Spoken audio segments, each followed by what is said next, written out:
Assalamualaikum warahmatullahi wabarakatuh. Pemirsa yang dimuliakan oleh Allah Subhanahu wa Ta'ala, sambungan dari kisah ke-9, yaitu kisah sholatnya Sayyidina Qubayb radhiyallahu anhu ketika akan dibunuh dan Syahidna Jahid dan Sayyidina Asyim radhiyallahu anhuma. Setelah membelinya, Sofyan langsung membawa Sayyidina Jahid radhiyallahu anhu keluar tanah haram dan menyerahkannya kepada budaknya sambil berkata, "Bunuhlah dia." Kemudian untuk memuaskan hatinya, ia akan menonton pembunuhan tersebut bersama sekumpulan orang, termasuk Abu Sufyan.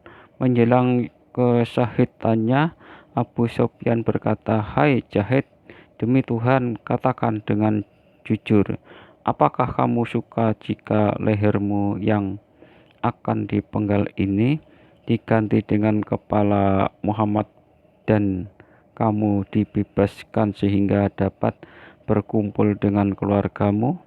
Sayyidina Jahid radhiyallahu anhu menjawab, "Demi Allah, jangankan baginda Rasulullah SAW dibunuh. Baginda Rasulullah SAW terkena duri kecil di kakinya pun aku tidak rela. Meskipun aku dapat bersenang-senang dengan keluargaku."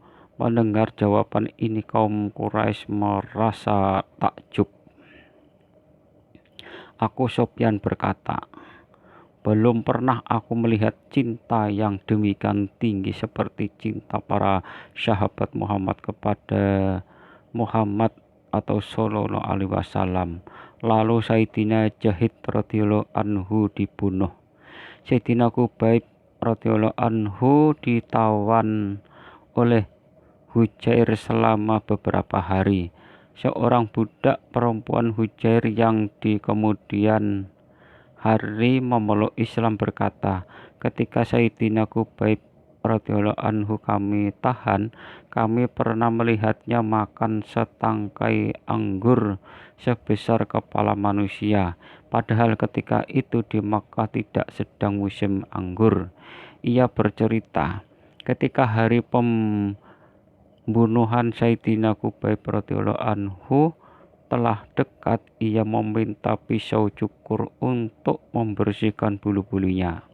Permintaannya itu dipenuhi. Kebetulan ada seorang anak kecil yang mendekatinya. Orang-orang merasa ketakutan karena di tangan Sayyidina Qubayb radhiyallahu anhu ada sebuah pisau cukur, sedangkan anak itu ada di sampingnya. Sayyidina Qubayb radhiyallahu anhu berkata, "Apakah kalian berpikir aku akan membunuh anak kecil ini? Aku tidak mungkin melakukannya."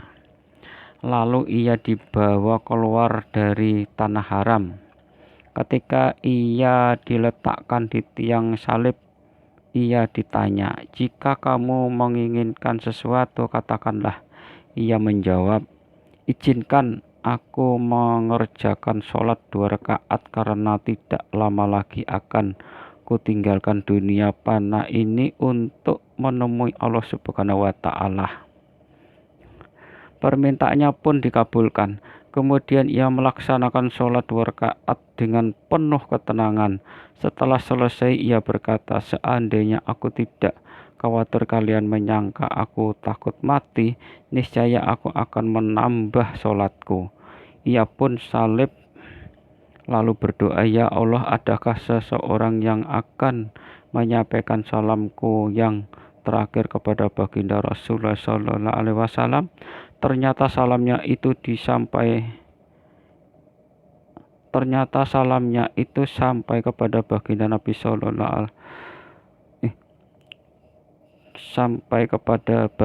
Nabi radhiyallahu anhu melalui wahyu Allah Subhanahu wa Ta'ala. Baginda Rasulullah SAW menjawab, "Waalaikumsalam ya Qubayb." Lalu baginda Nabi SAW bersabda kepada para sahabatnya, "Qubayb telah syahid di tangan kaum Quraisy.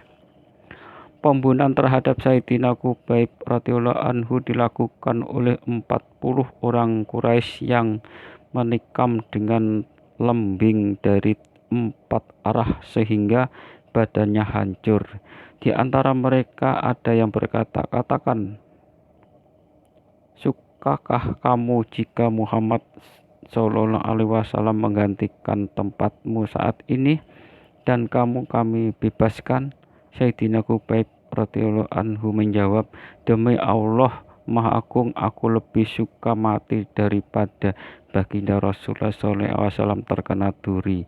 Dari kitab Fathul Islam.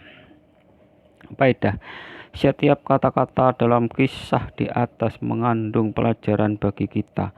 Namun ada 2 pelajaran istimewa dalam kisah di atas.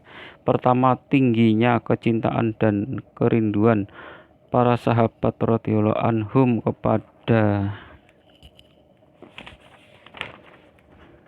Nabi Shallallahu Alaihi Wasallam. Mereka rela kehilangan nyawa tetapi tidak rela penderitaan sekecil apapun menimpa baginda Rasulullah Shallallahu Alaihi Wasallam. Sebenarnya orang-orang kafir hanya ingin mengetahui sejauh mana kecintaan Sayyidina Khubayb radhiyallahu anhu kepada baginda Rasulullah Shallallahu Alaihi Wasallam. Dengan pernyataan langsung dari lisannya dalam keadaan seperti itu, karena seandainya Sayyidina Khubayb radhiyallahu anhu menerima tawaran itu, mereka pun tidak mampu menyakiti baginda Rasulullah SAW. Kedua kisah ini menunjukkan betapa mereka sangat mengagungkan dan mencintai sholat. Pada umumnya di akhir hayatnya seseorang akan ingat istri dan anak, ingin melihat wajah mereka dan menyampaikan salam dan pesan kepada mereka. Namun para sahabat radhiyallahu anhum di akhir hayatnya mengirimkan salam kepada baginda Rasulullah sallallahu alaihi wasallam dan keinginannya terakhirnya adalah mendirikan sholat. Demikianlah kisah sambungan dari kisah ke-9, yaitu kisah sholatnya Sayyidina Khubayb radhiyallahu anhu ketika akan dibunuh dan syahidna Sayyidina Jahid dan Sayyidina Hasyim radhiyallahu anhuma. Semoga Allah Subhanahu wa Ta'ala dengan kemurahannya memberikan taufik kepada saya dan para sahabat saya untuk mengamalkan dan menyampaikannya. Subhanallah wa bihamdihi, subhanallah wa bihamdika, asyhadu an la ilaha illa anta, astaghfiruka wa atubu ilaik. Wassalamualaikum warahmatullahi wabarakatuh.